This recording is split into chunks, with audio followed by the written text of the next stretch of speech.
আসসালামু আলাইকুম। একটি হাদিসে পাওয়া যায় যে কিয়ামতের আগে মানুষ জানবে না যে কেন তাকে হত্যা করা হয়েছে এবং হত্যাকারীও জানবে না যে কেন সে তার প্রতিপক্ষ ব্যক্তিকে হত্যা করলো। সম্মানিত দর্শক শ্রোতা, আজকের এই ভিডিওতে এমন একটি কথা বলবো। ছোট্ট একটি বাচ্চার পায়ুপথে বাতাসের মাধ্যমে তাকে নির্মমভাবে হত্যা করা হয়েছে। এই ব্যাপারটি হয়তো অনেকের কাছে অস্বাভাবিক লাগতে পারে, কিন্তু এই ব্যাপারটি আসলে ঘটেছে। তো প্রথমে তথ্যচিত্র, তারপরে বিস্তারিত।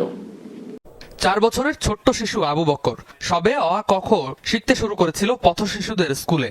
মাঝে মধ্যেই বায়না ধরতো মোটর সাইকেলে চড়ার। বড় ভাই জিহাদের বয়স 12, কাজ করে পাশের গ্যারেজে। মঙ্গলবার সেখানে গিয়েছিল শিশু আবু বকর।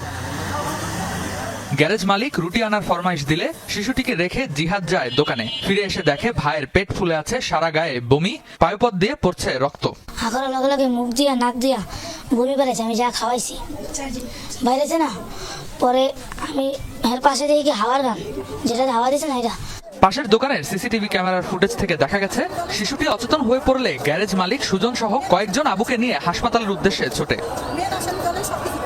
হাসপাতালে নেয়ার পথেই মৃত্যু হয় প্রাণোচ্ছল আবু বকরের। শখের মোটরসাইকেল দেখতে যাওয়াই আমি যখন এই ভিডিওটি দেখলাম তখন আমার শেষ জামানার সেই হাদিসটি মনে পড়ে গেল, যেখানে উল্লেখ করা ছিল যে কিয়ামতের পূর্বে মানুষ জানবেও না কেন তাকে হত্যা করা হয়েছে, এবং যে হত্যা করেছে সেও জানবে না যে কেন সে তার প্রতিপক্ষ ব্যক্তিকে হত্যা করেছে।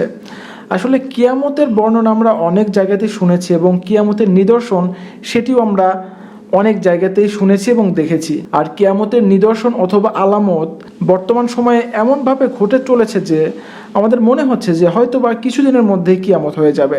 কিয়ামতের যে বড় বড় আলামতগুলো সেগুলো ধীরে ধীরে প্রকাশ পাচ্ছে।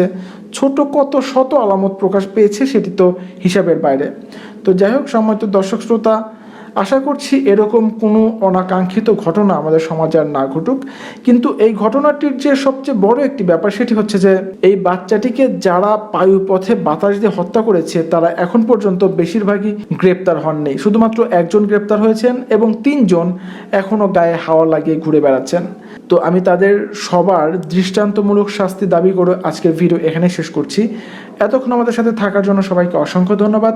দেখা হবে পরবর্তী ভিডিওতে। সেই পর্যন্ত ভালো থাকবেন, সুস্থ থাকবেন, আমাদের সাথেই থাকবেন। খোদা হাফেজ।